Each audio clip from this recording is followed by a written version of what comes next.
Hello friends, Gitaben cooking ચેનલમાં તમારું ખૂબ ખૂબ સ્વાગત છે। આજે હું તમારી સાથે શેર કરીશ ગરમીના દિવસોમાં એકદમ ઠંડુ ઠંડુ સુરતની ફેમસ એવું કોલ્ડ કોકો। આ કોલ્ડ કોકો નાના મોટા બધાને ખૂબ જ ભાવે અને વળી ગરમીમાં શરીરને એકદમ ઠંડક મળે તેવું બનાવશું। આ કોલ્ડ કોકોનો વિડીયો ગમે તો લાઈક અને શેર કરજો અને આવી જ નવી નવી રેસીપીના નોટિફિકેશન મળતા રહે તે માટે સબસ્ક્રાઈબ કરજો। ચાલો બનાવીએ। કોલ્ડ કોફી બનાવવા માટે આપણે અડધો લીટર દૂધ લીધું છે। તમે ફૂલ ફેટનું દૂધ લ્યો અથવા તો ગાયનું દૂધ લ્યો તો પણ ચાલે, કારણ કે આપણે સ્લરી બનાવીને નાખશું કસ્ટર્ડની અને કોકોની, એટલે દૂધ તમારું જાડું થઈ જશે।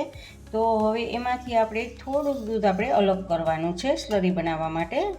તો થોડુંક આપણે 2 ટેબલ સ્પૂન જેટલું દૂધ આપણે અલગ લઈએ અને હવે એમાં આપણે 1 ટેબલ સ્પૂન જેટલો કોકો પાવડર એડ કરવાનો છે। તો કોકો પાવડરમાં મીઠાશ જરાય હોય તે હોતી નથી, એમનેમ જ કોકો પાવડર હોય છે, એટલે આ 1 ટેબલ સ્પૂન છે અને હજી આપણે અડધો ટેબલ સ્પૂન લેશું।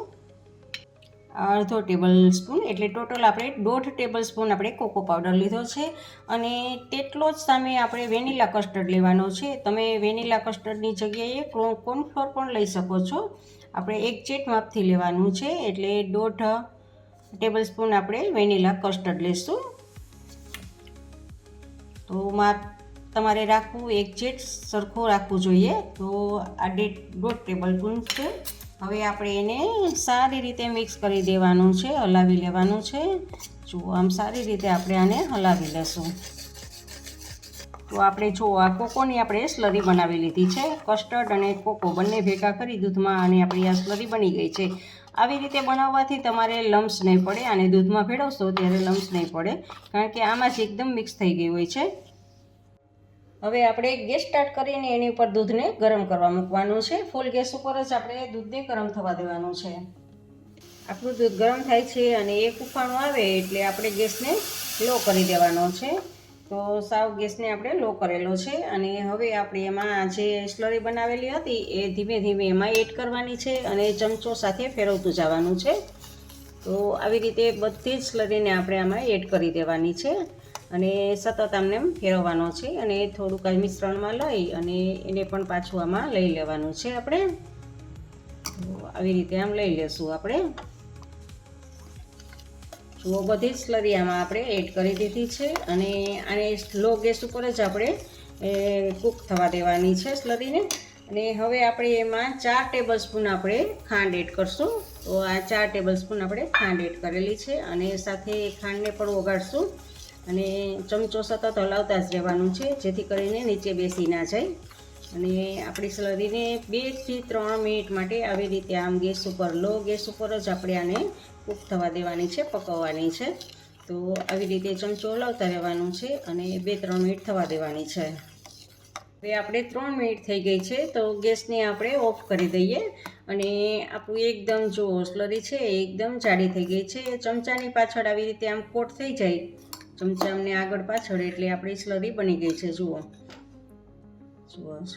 કોટ થઈ ગયો છે, તો આપણી સ્લરી આવી રીતે બની ગઈ છે। હવે આને આપણે ઠંડી થવા દેવાની છે અને ઠંડી થઈ જાય પછી આપણે ફ્રીજમાં થોડી વાર ઠંડી થવા દેવાની છે।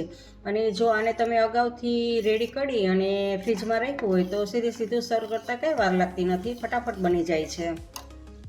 આપણી કોકોની સ્લરી એકદમ ઠંડી થઈ ગઈ છે અને જુઓ થીક પણ થઈ ગઈ છે હતી એના કરતાં વધારે।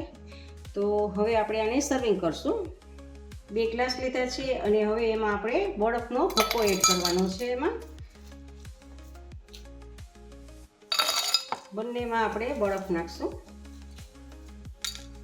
અડધો ગ્લાસ આપણે બરફથી ભરી દેવાનો છે અને હવે આપણે ઉપરથી આમ સ્લરીને એડ કરશું આમાં।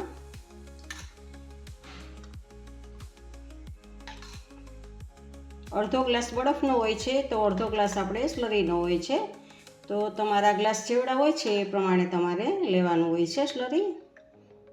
હવે ઉપરથી તમારે ડ્રાય ફ્રૂટ્સ એડ કરવા હોય તો બદામ કાજુની કતરણ એડ કરવાની છે ને હું આ ચોકો ચિપ્સ એડ કરું છું।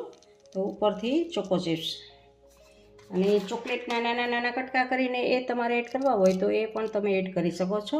તો આપણી આ સુરતની ફેમસ એવી કોલ્ડ કોકો તૈયાર છે। તમને મારી આ કોલ્ડ કોકોનો વિડીયો કેવો લાગ્યો તે કમેન્ટ કરજો અને ગમ્યો હોય તો લાઈક કરીને તમારા ફેમિલી મેમ્બર્સ અને ગ્રુપમાં શેર કરજો અને મારી ચેનલને સબસ્ક્રાઈબ કરજો. આવજો, ફરી મળીએ એક નવી રેસીપી સાથે.